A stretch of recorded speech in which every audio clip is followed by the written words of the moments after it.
আপুনি নিশ্চয় এগৰাকী নিৰপেক্ষ ব্যক্তি। কোনো কাৰণতে কেতিয়াও আপুনি কাৰো সৈতে পক্ষপাতমূলক আচৰণ কৰা নাই চাগে। সকলো ক্ষেত্ৰতে আপুনি নিৰপেক্ষ হৈ থাকিব পাৰেনে? আপোনাক লৈ কোনোবাই পক্ষপাতিত্ব কৰে নেকি?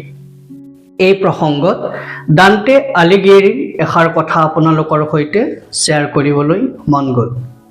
ডান্টে কৈছিল, "The darkest places in hell are reserved for those who maintain their neutrality in times of moral crisis."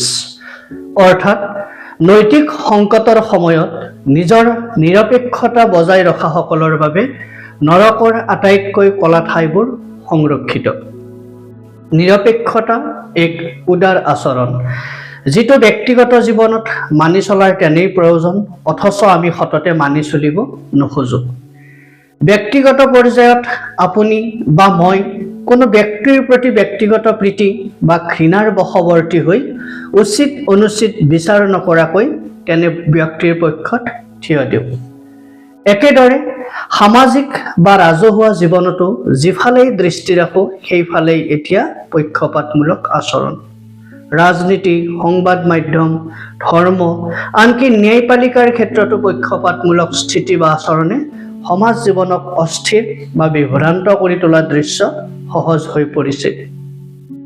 কাৰো পক্ষত নথকা নিৰপেক্ষতাই সম্প্ৰীতি আৰু আত্মবিশ্বাস বৃদ্ধি কৰে, কিন্তু কোনো কোনো ক্ষেত্ৰত নিৰপেক্ষতাই সৰ্বনাশী ৰূপ ধাৰণ কৰে।